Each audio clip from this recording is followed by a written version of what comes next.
Mari kita berdoa. Terima kasih Bapa, terima kasih Tuhan Yesus, terima kasih Roh Kudus. Kami telah bersekutu dengan tubuh dan darah-Mu Yesus.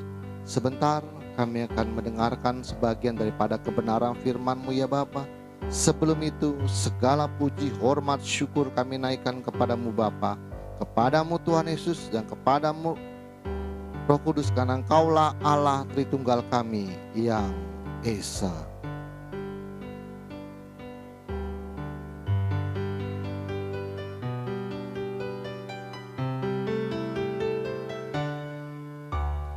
Hormat bagi Allah Bapa, hormat bagi anaknya, hormat bagi Roh penghibur ketiganya yang Esa. Haleluya, haleluya, ketiganya yang Esa. Haleluya, haleluya, ketiganya yang Esa. Ketiganya yang Esa, ketiganya yang Esa.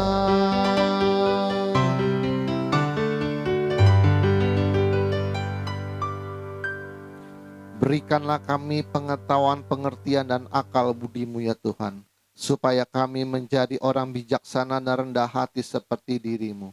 Urapi hamba-Mu pada saat ini ya Bapa, Kau menjamal ya bibir hamba-Mu Roh Kudus, supaya apa yang hamba perkatakan menjadi kebenaran-Mu yang sempurna di akhir zaman ini Tuhan. Sembunyikan hamba-Mu di balik salib-Mu, biarlah Engkau semakin besar dan hamba-Mu semakin kecil. Persiapan hati kami, bagaikan tanah yang subur di dalam hati kami, supaya firman-Mu yang berbentuk logos tulisan mati menjadi remah dalam kehidupan kami. Terima kasih Bapa, terima kasih Tuhan Yesus, terima kasih Roh Kudus.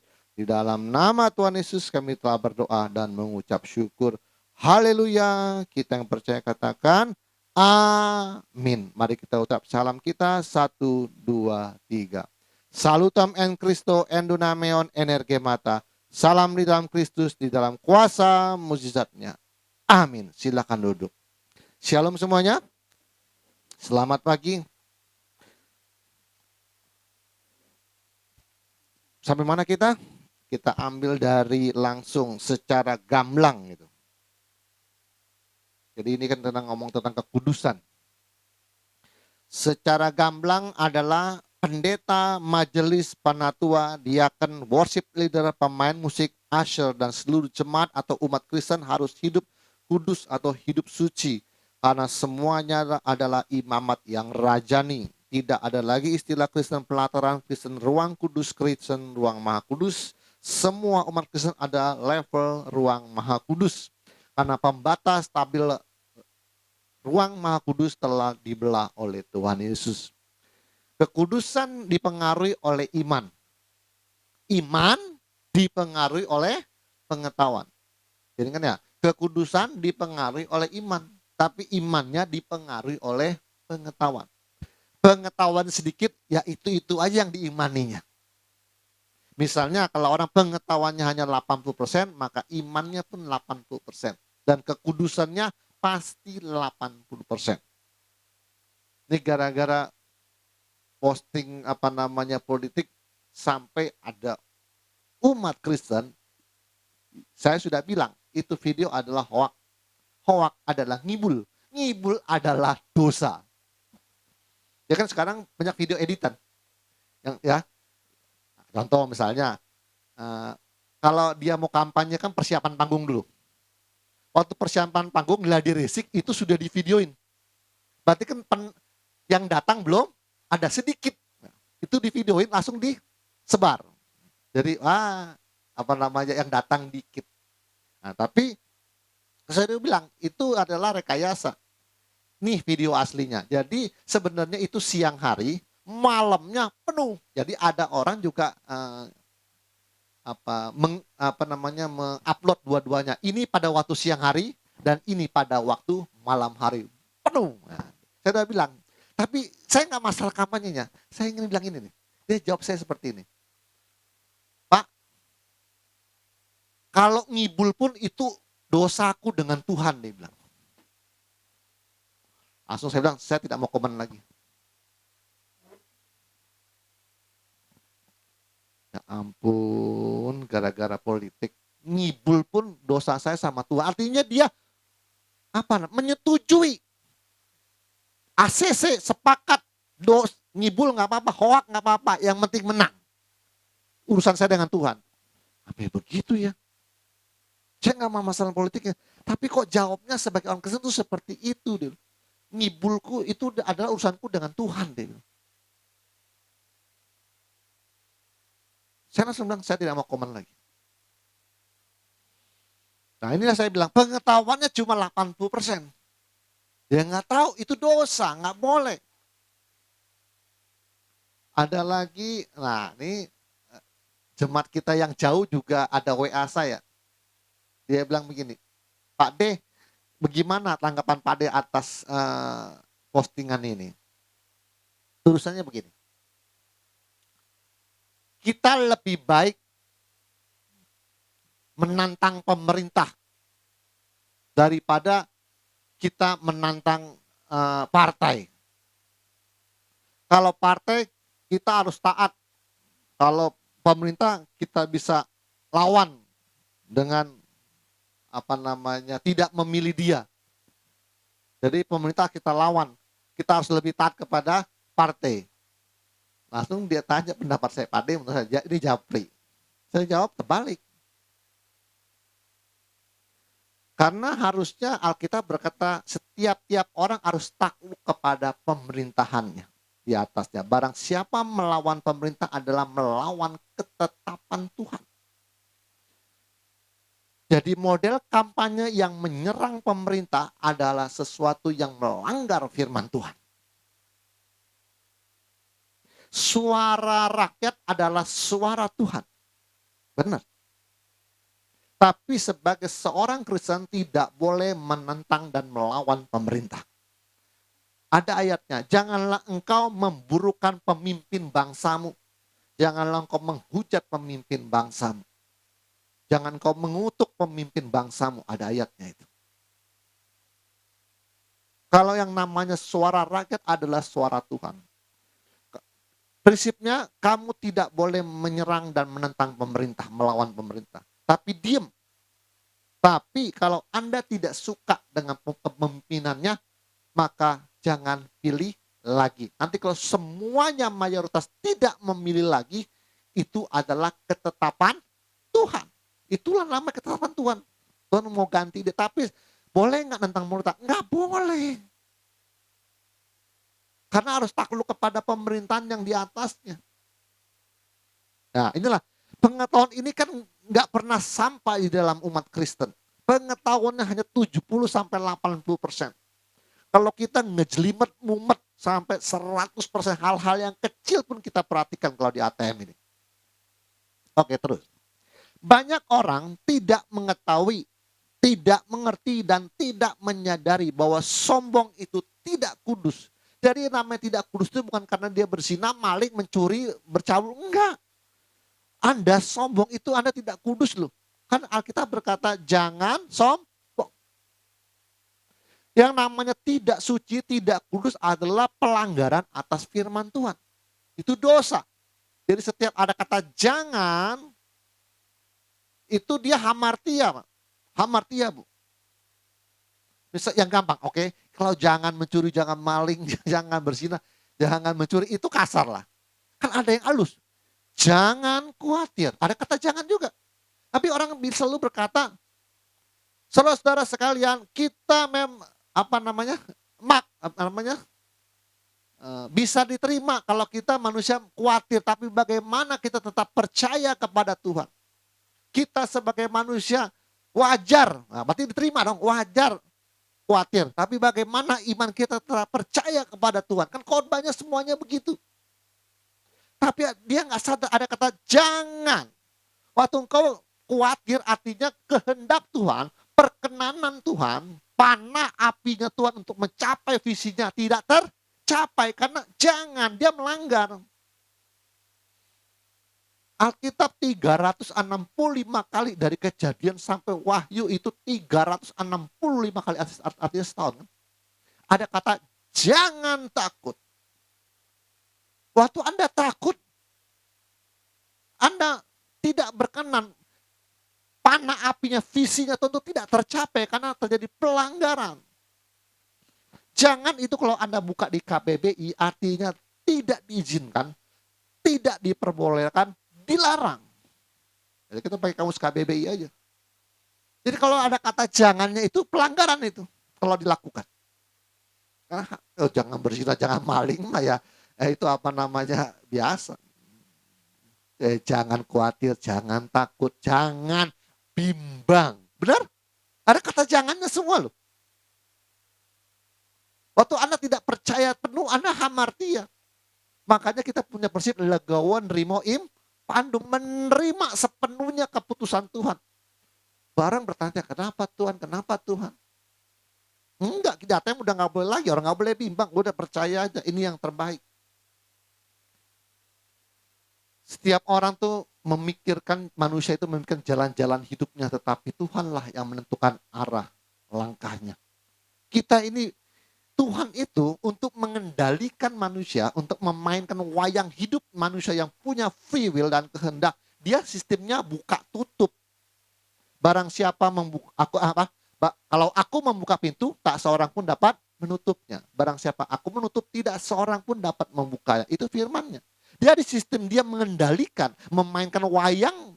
Ya. Satu sisi, kalau dia umat Kristen, dia tutup buka plus namanya hidayah atau taufik. Tapi kalau orang yang makhluk itu hanya buka tutup. Tugas Tuhan, manfaatnya Tuhan adalah supaya manusia tidak terlalu liar. Buka tutup, buka tutup. Ada hal-hal kalau orang niat mau bunuh, ternyata orang itu tidak mati, ditutup jalannya. Ada orang niat berencana mau mencuri, ditutup sama Tuhan supaya tidak terjadi. Contohnya Ayub tidak bisa dimaling waktu Tuhan tutup. Jadi ada hal-hal yang Tuhan izinkan, dibuka. Kadang-kadang kita rencana membunuh orang terjadi, pembunuhan berencana, dibuka, diizinkan. Tapi kalau selalu diizinkan berbahaya, nanti semua manusia pembunuhan berencana, ada yang ditutup, ada yang dibuka. Itu adalah manfaat supaya manusia tidak terlalu liar. Ada lagi firman-Nya. Manusia menimbang-nimbang dalam hatinya, tapi jawaban lidah ada pada Tuhan. Jadi manusia nimbang, gimana cara ngomongnya? Gimana cara ngomongnya katanya. Tapi jawaban lidah ada pada Tuhan. Jadi kalau misalnya kita main wayang hidup pada Tuhan. Tuhan boleh nggak ke kanan? Dibuka motor ke kanan jalan.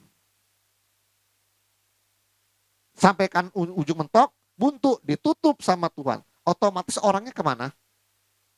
Balik lagi dia. Jadi arah langkahnya itu yang nentuin Tuhan. Manusia memikirkan jalan hidupnya, tetapi arah langkahnya ditentukan oleh Tuhan. Jadi buka, tok, tok, tok, tutup, dia putar balik tuh orang. Tutup sini, dia pasti ke sana lagi. Tutup sini, dia pasti ke sini. Itu kan sudah namanya diatur oleh Tuhan. Ya, langkahku diatur oleh Tuhan. Dan tangan kasih-Nya membimbingku. Itu dia lagunya. Buka tutup dia. Jalan, buka, tutup. Gereja manapun. Dia terlalu ambisi, nggak ada juga yang nggak berhasil visinya. Buka, tutup, buka, tutup. Dia mau ke kiri, biar buka dulu. Tutup lagi, dia balik lagi. Tutup lagi, dia kesana lagi. Tutup lagi. Nah, itu namanya sebenarnya kita secara manusia nggak tahu mau jalan kemana, benar? Tapi waktu jalan buntu, kita otomatis balik lagi. Itu artinya langkahmu itu sedang diatur. Sono, sini, sini, sini. Buka, tutup, buka, tutup. Namanya buntu jalan Pak, manusia pasti diam, tidak bergerak dia. Paling mentok dia balik lagi, atau dia diam. Wah mentok Tuhan, buntu, gak ada pertolongan. Diam dia kan. Karena itu memang buka, tutup. Supaya jalan takdir kehidupanmu sama seperti apa yang Tuhan mau. Langkah kakimu adalah langkah kaki Tuhan. Itulah dia namanya. Buka, tutup, buka, tutup. Diberi hidayah taufik. Nih begini ya, gini-gini jalannya begini ya. Nah, kita jalan. Nah ini namanya hidayah taufik. Waktu jalannya agak melenceng dikit, tutup. Belok dia ke sini. Iya. Tutup dia ke sini lagi. Buka, tutup, buka, tutup. Oke, terus. Banyak orang tidak mengetahui, tidak mengerti, dan tidak menyadari bahwa membanggakan diri itu tidak kudus. Makanya di ATM ini jarang main TikTok ya. Joget-joget main TikTok. Oke. Banyak orang tidak mengetahui dan tidak mengerti dan tidak menyadari bahwa berpikir negatif itu tidak kudus. Suuzon itu pelanggaran. Mengira-ngira sesuatu yang negatif yang jahat. Kayaknya orangnya gini nih, yang gini. Belum tentu dia. Nah, contohnya saya bilang orang diam, wah ini orang sombong. Itu dia mengira-ngira yang negatif, dia berburuk sangka, nggak boleh. Itu tidak kudus, itu pelanggaran itu. Tapi apa pertanyaan saya adalah apakah gereja sampai ke sana pengetahuannya? Ini permasalahannya. Kalau gereja pengetahuan sampai di sini, tidak ada lagi gereja yang berpikir negatif kepada orang lain. Nah, percaya aja sama pendetanya, percaya aja sama majelisnya, percaya aja sama pengerja. Pasti begitu dia. Udah percaya aja lah, dia kan ditugas dari gembala juga, udah percaya sama dia. Harusnya begitu gereja. Tapi ternyata bawaannya nggak begitu. Setiap perilaku kita sesama jemaat selalu salah di mata kita. Itu nggak kudus dia. Apalagi terus orang tidak mengetahui, tidak mengerti, dan tidak menyadari bahwa berprasangka buruk itu tidak kudus. Banyak orang tidak mengerti dan tidak mengetahui, tidak mengerti, dan tidak menyadari bahwa orang bebel, ngeyel itu. Kalau orang bilang bangka bilang. Kalau Jakarta bilang auban, itu tidak kudus itu. Banyak orang tidak mengetahui, tidak mengerti, dan tidak menyadari bahwa orang yang tidak berbakti kepada orang tua itu tidak kudus. Kalau anak-anak masih dimaklumi. Setelah dewasa dia melawan orang tua, tidak kudus dia. Makanya dididik dari kecil. Banyak, kenapa? Pelanggaran benar kan? Tidak berbakti kepada orang tua kan pelanggaran, benar kan?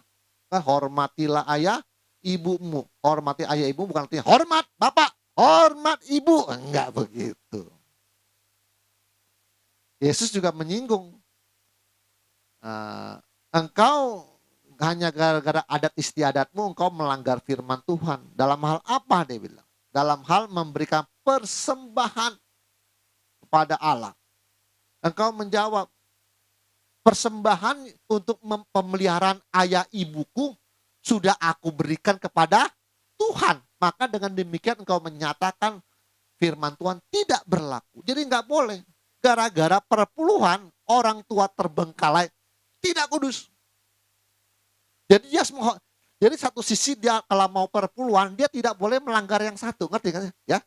Kalau Anda mau bayar persembahan kepada Tuhan, orang tuanya tidak boleh lalai. Tapi seandainya enggak, orang tuanya harus dibiayai pemeliharaan hidupnya, otomatis yang persembahan Tuhannya yang harus dibatalkan. Ini dulu yang penting. Karena kan tidak boleh pelanggaran. Sedangkan kepada Tuhan itu sifatnya suka, rela, ikhlas, sesuai kemampuan. Tuhan kan nggak maksa, tapi kalau ini wajib. Karena kalau nggak dilakukan pelanggaran. Ini lebih bijak lagi nih. Ini kalau nggak yang hormati ayah ibumu, orang tuamu nggak dikasih makan, nggak ada sakit nggak diobati, ini pelanggaran ini. Yang ini bisa sukarela, ikhlas, benar? Yang ada padamu, Tuhan juga nggak nuntut kok bayar perpuluhan. Tapi kalau ini tidak dilakukan, ini pelanggaran. Karena orang tuanya terbengkalai.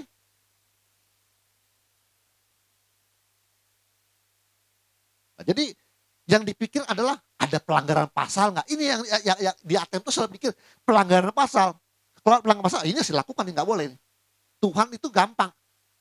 Sukarela sifatnya, ikhlas yang ada padamu. Nggak ngasih juga nggak apa-apa. Tapi ini nggak boleh. Kalau waktu tidak dilakukan, kau melanggar. Hormatilah ayah, ibumu. Itu yang bijak, baru benar-benar lurus, lempeng, berintegritas. Ya, ngomong integritas lagi jangan bisa panjang nih. Ya kan? Itu berintegritas namanya. Oke. Banyak orang tidak mengetahui, tidak mengerti, tidak menyadari bahwa orang yang tidak mengerti etika moral itu tidak kudus. Banyak, jadi melanggar toto kromo, adab itu nggak kudus itu, karena menyakiti dia. Orang yang tidak mengetahui, banyak orang tidak mengetahui, tidak mengerti, dan tidak menyadari bahwa orang yang tidak tunduk kepada atasan atau organisasi di atasnya itu tidak kudus. Yang lawan, kalau ngelawan dalam organisasi ngelawan atasannya nggak boleh. Ya. Banyak orang tidak mengetahui, tidak mengerti, tidak menyadari bahwa orang yang memberontak kepada aturan yang telah dibuat itu tidak kudus. Makanya ada prinsip orang tuh, kan bukannya aturan dibuat untuk dilanggar, Pak. Itu nggak boleh itu. Tidak kudus di ATM. ATM harus berintegritas. Ya katakan ya, tidak katakan tidak, selebih dari yang jahat. Dalam hal ini saya melihat, saya ini gara-gara dalam hal pemilu ini saya kena tegur Tuhan juga loh. Siddhartha udah, Qinghai udah. Terus gara-gara masalah ini saya nggak ngomong nih, gara-gara integritas saya ditegur Tuhan. Saya bilang sama istri saya, kenapa jadi masalahnya? Iya, karena kamu masih mengagumi sang integritas. Kan kamu khotbah selama ini integritas, kamu nunjuk satu orang kan. Nah, sekarang orangnya integritasnya udah kacau balau. Saya kan langsung tek, istri bilang, oh iya, istri saya, ya itulah, masih cara nyangkut di hatimu. Kamu Siddhartha udah, Biksu Tong Samcong udah, Qinghai udah. Ada satu ketinggalan, integritas. Kalau kamu khotbah, kamu selalu nyebut namanya siapa, kata Tuhan. Kamu kalau lagi khotbah, kamu sering nyebut namanya siapa, masalah integritas. Nah sekarang sang integritas yang kau ngomongi itu sekarang udah kacau balau, kata Tuhan. Wah, ATM gak boleh ya, kata Tuhan. Kamu gak boleh. A bilang A, B bilang B, tidak boleh. Kan orang bilang, orang itu kadang-kadang ada integritas itu hampir sama dengan prinsip ya. Iya. Ada orang itu yang punya prinsip, saya prinsipnya seperti ini, tapi kadang-kadang orang melihat, Pak, prinsip Bapak bagus Pak, tapi itu prinsip yang salah Pak, ngerti? Jadi kadang-kadang integritas itu kalau digunakan secara salah menjadi tersesat ya. Orang bisa integritas salah, hantam terus, itu nggak boleh. Integritas yang tersesat menurut saya. Integritas itu harus sesuai dengan firman Tuhan, kebenaran. ATM harus berintegritas, makanya kita ya keadaannya lagi dilatih ya seperti ini. Karena saya juga sedang dilatih Tuhan, Anda juga. Nanti kalau nanti dia membludak, kita sudah siap-siap. Ini integritas, tidak bisa melanggar visi, nggak bisa. Integritas dia, kekeh dengan kebenaran. Nggak boleh ngacak-ngacak visi ATM. Lebih baik Anda ngelawan saya kan juga salah, melanggar. Mending Anda mundur tidak, pindahlah dengan visi yang lain. Integritas ini nggak bisa. Harus seperti itu. Jangan sampai kejadian nanti Pak, kalau khusus orang kaya boleh Pak. Itu tidak berintegritas itu. Kita nggak boleh nanti datang bikin aturan, sepakat, WL, pemain musik semua, singer bikin aturan, Pak, aturan sepakat semua, tanda tangan, langgar, nggak boleh naik panggung. Itu kan kita sepakatin aja nanti kalau sudah berbentuk WL. Nanti kan saya kalau gereja besar mau bikin audisi, nggak mau sembarangan orang jadi singer atau WL. Yang kalau bisa yang suara 1, 2, 3, saya mau bikin bagus-bagus. Tapi sepakat dulu, bikin aturan. Kalau yang telat tidak boleh naik, mimbar, tanda tangan semua. Yang melanggar, mau orang kaya, orang miskin, ikut aturan. Itu berintegritas. Nah itu yang berintegritas, jangan melenceng. Kita ATM nggak boleh, kalau yang integritasnya itu kesesat, itu nggak boleh. Oke. Saya akan memberikan sebuah contoh kata bohong yang sering kita lakukan tanpa kita menyadarinya. Kita telah berbohong dan perkataan kita menjadi tidak suci. Pertanyaannya adalah, mengapa semua orang Kristen sampai hari ini masih banyak yang tetap berbohong? Jawabnya karena tidak ada yang mengajar pengetahuan mengenai berbohong sampai mendetil. Contoh, jika suatu waktu orang bertanya kepada kita, Pak, emangnya si A dengar-dengar begini-begini ya, nipu orang katanya. Jawaban kita selalu ada 3. Saya ulang lagi, jawaban kita selalu ada 3. Kan nggak boleh seuzon ya. Pertama, kalau keadaan diri kita tidak tahu, jawabannya adalah, wah saya juga baru dengar. Jadi yang salah, ini yang benar kata, kalau nggak tahu, jawaban yang benar adalah, wah saya juga baru dengar. Ada yang salah, nih yang salah nih. Jawaban salah, oh ya begitu ya. Gimana ceritanya? Malah ngikut ke gosip. Wah, saya baru tahu, coba gimana ceritanya gimana? Itu. Jadi saya lihat, saya lagi ngejelimet lagi masalah ini. Supaya dibagi 3, tapi ada jawaban benar dan salah. Dibagi 3 kondisi, tapi ada jawaban benar dan jawaban salah. Lebih ngejelimet lagi. Lama-lama nggak bisa bergerak ATM semua. Dibagi 3 kondisi, dengan saya bagi 2 jawaban salah dan jawaban benar. Pak, dengar-dengar sih ini begini-begini ya, nipu orang. Kalau keadaannya yang pertama tidak tahu, dengar ya. Kalau tidak tahu, maka jawaban yang benar adalah, wah saya juga baru dengar. Jawaban yang salah adalah, oh begitu ya, gimana ceritanya? Lalu ngegosip berduaan. Kan gibah nggak boleh. Pelanggaran itu. Kalau ada setengah tahu, nah ada tahu lah.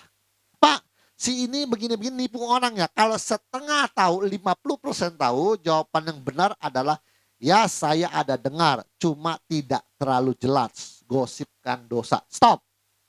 Jangan Umi tambah panjang-panjang. Jawaban yang salah, langsung, emang tuh udah denger tuh nggak bener tuh orang. Salah lagi tuh. Sering begitu kita kan, bertobat hari ini. Kita kalau tahu sedikit aja, pas orang nyinggung langsung kita panjang. Oh ya bener tuh. Udah saya udah denger tuh. Itu gak boleh. Jadi saya lihat, saya bagi 3 tetapi terdapat 2 jawaban yang salah dan benar. Lama-lama ATM benar-benar gak bisa bergerak. Begini salah, begitu salah. Oke, ya. Jawaban yang setengah tahu adalah, ya saya ada dengar cuma tidak terlalu jelas. Gosip itu dosa. Karena itu dosa, riba. Jawaban yang salah adalah, emang tuh si A, saya dengar-dengar emang begitu katanya. Wah panjang lebar aja. Ya. Kalau yang terakhir, kondisi yang ketiga adalah, kalau tahu dan tahu ceritanya. Jawaban yang benar adalah, saya sih sudah tahu, cuma saya tidak berhak untuk menjawabnya. Mendingan tanya aja dengan yang bersangkutan. Stop, jangan tambah lagi. Jawaban yang salah, nih kalau orang udah tahu 100%, apalagi orang dalam tahu. Jawaban yang salah, wah bener tuh, saya udah dengar dan lihat sendiri tuh, si A gak bener tukang tipu. Nah panjang bang. Itu namanya dosa perguncingan. Kan gak boleh gunjing, coba baca Alkitab, perguncingan tuh gak boleh.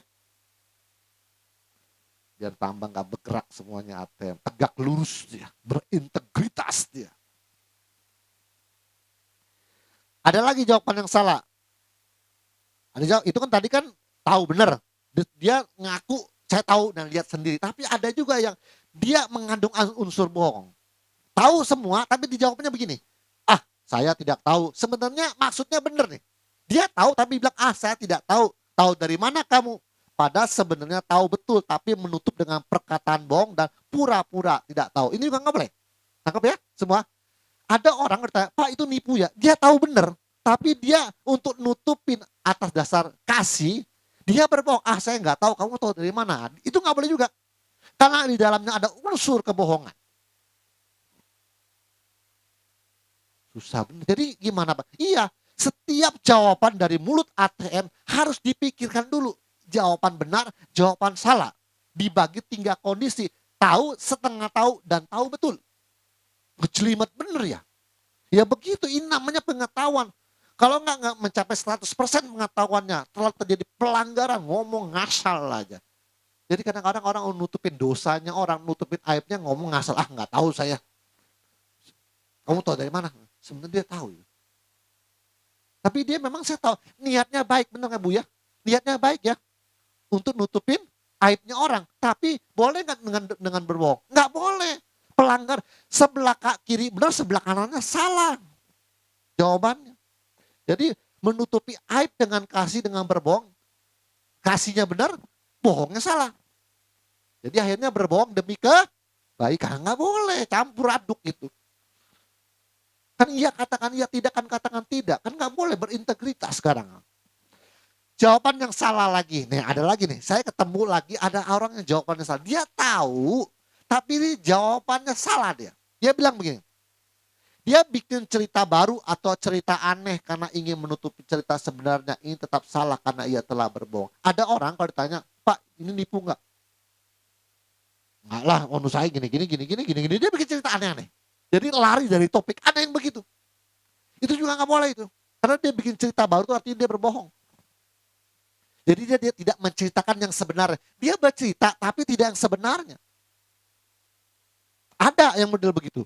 Karena orang kalau otaknya gesit Pak, lincah Pak. Dia secara refleks bisa bikin merekayasa cerita loh. Secara ngobrol. Saya banyak ketemu orang. Orang yang otaknya gesit nih.